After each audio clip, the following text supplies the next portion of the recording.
தமிழ்நாடு அனைத்து விவசாய சங்கங்களின் ஒருங்கிணைப்பு குழு சென்னை மண்டல நிர்வாகிகள் ஆலோசனை கூட்டம் இன்று நடைபெற்றிருக்கிறது. காஞ்சிபுரம், செங்கல்பட்டு, திருவள்ளூர், ராணிப்பேட்டை, திருவண்ணாமலை உள்ளிட்ட பல்வேறு மாவட்டங்கள் நிர்வாகிகள் பங்கேற்றிருக்கிறார்கள். இந்த கூட்டத்திற்கு சென்னை மண்டல தலைவர் ராஜசேகர் தலைமையேற்றிருக்கிறார். செயலாளர் சீனிவாசன், மாநில பொதுச் செயலாளர் வி.கே.வி. துரைசாமி, மாநில துணை செயலாளர் விஜய் பிரசாத் உள்ளிட்ட நிர்வாகிகள் பங்கேற்றிருக்கிறார்கள். இந்த கூட்டத்தில் தமிழக அரசு கடன் தள்ளுபடி குறித்த அறிவிப்பு இரண்டாவது முறையும் விவசாயிகளுக்கு ஏமாற்றம் தருகிற வகையில் அறிவிப்பை வெளியிட்டிருப்பதை ஏற்க முடியாது. ரிசர்வ் வங்கி, மத்திய அரசு, நபார்டு வங்கி உள்ளிட்டவர்கள் ஒரு கொள்கை முடிவு வைத்திருக்கிறார். கடன் தள்ளுபடிக்கு சிறு குறு விவசாயிகளுக்கான கடன் முழுமையும் தள்ளுபடி செய்வது. அந்த சிறு குறு விவசாயிகள் என்றால் சிறு விவசாயிகளுக்கு 5 ஏக்கர் வரையிலும் உட்பட்டது, குறு விவசாயிகளுக்கு 2.5 ஏக்கர் வரையிலும் உட்பட்டது. எனவே நிலத்தை அடிப்படையாக கொண்டுதான் கடன் தொகையும் நிர்ணயிக்கப்படுகிறது. இந்த கடன் தொகை நிர்ணயிக்கப்பட்ட அளவில் 3 லட்சம் வரையிலும் சிறு குறு விவசாயிகளுக்கு கடன் இலக்கு நிர்ணயிக்கப்பட்டுள்ளது.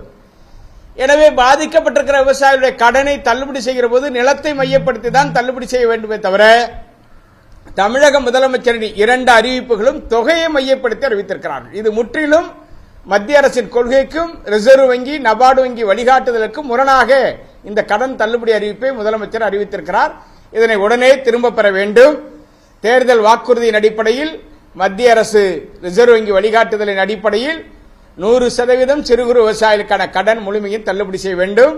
பெரு விவசாயிகளுக்கு 50% கடனை தள்ளுபடி செய்ய தமிழக முதலமைச்சர் மறுபரிசீலனை செய்ய வேண்டும் என வலியுறுத்துவதோடு நெல் குவிண்டால் ஒன்றுக்கு 3500 தேர்தல் வாக்குறுதியாக கொடுக்கப்பட்டிருக்கிறது. கரும்பு டன் ஒன்றுக்கு 4500 கொடுக்கப்பட்டிருக்கிறது.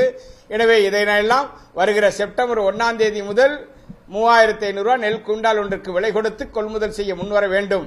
கடன் தள்ளுபடியை வலியுறுத்தியும் கொள்முதலுக்கு நெல்லுக்கு 3500 கேட்டும் வருகிற ஜூன் 30ஆம் தேதி சென்னையில் தமிழ்நாடு முழுமையில் இருக்கிற விவசாயிகள் ஆயிரக்கணக்கில் பங்கேற்கிற மாபெரும் உண்ணாவிரத போராட்டத்தை நடத்த இருக்கிறோம். அந்த போராட்டத்தில் அனைத்து அரசியல் கட்சிகளும் பங்கேற்று தமிழக முதலமைச்சருக்கு கோரிக்கை எடுத்துரைக்க முன்வர வேண்டும் என்று வலியுறுத்துகிறோம். திருவள்ளூர் மாவட்டத்தில் அறிவுசார் நகரம் துவக்குவதற்கு நிலம் கையகப்படுத்தப்பட்டிருக்கிறது. 500 ஏக்கர் அரசு புறம்போக்கு நிலத்தில் அறிவுசார் நகரம் அமைப்பதற்கான கட்டுமான பணிகள் துவங்கியிருக்கிறது. மீதம் இருக்கிற நிலத்தில் விவசாயிகள் வேளாண் கல்லூரி அமைக்க வேண்டும் என்று வலியுறுத்துகிறார்கள். அதை நிறைவேற்ற முன்வர வேண்டும். அதுபோல கொசஸ்தலையாறு, ஆரணி ஆறு இணைத்து கடலில் கலக்கும் உபரி நீரை தடுத்து திருவள்ளூர் மாவட்ட பாசனத்திற்கு பயன்படுத்துவதற்கு தமிழக அரசு சிறப்பு திட்டம் நிறைவேற்ற வேண்டும் என்று வலியுறுத்துகிறோம். தற்போது தமிழ்நாட்டில் உர விலையேற்றம் மிக கடுமையாக இருக்கிறது. கிட்டத்தட்ட பல மடங்கு விலை உயர்ந்து வருகிற நிலையில் உர தட்டுப்பாடு ஏற்பட்டிருக்கிறது. இணை இடுபொருள் வாங்கினால்தான் உரம் தர முடியும், டிஏபி, யூரியா என வணிகர்களும் விநியோகஸ்தர்களும் உற்பத்தி நிறுவனங்களால் கட்டாயப்படுத்தப்படுகிறார்கள். எனவே தமிழ்நாடு அரசும் மத்திய அரசும் உர உற்பத்தி நிறுவனங்களோடு பேச்சுவார்த்தை நடத்தி இணை இடுபொருள் விற்பனைக்கு தடை விதிக்க முன்வர வேண்டும்.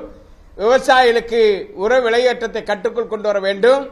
கூட்டுறவு, தொடக்க கூட்டுறவு சங்கங்கள் மூலமாக உர விநியோகம் செய்வதை முதன்மைப்படுத்தி இந்த தட்டுப்பாடுகள் நீங்குகிற வரையிலும் தமிழ்நாடு அரசு அதனை நிறைவேற்ற முன்வர வேண்டும் என நாங்கள் வலியுறுத்துகிறோம்.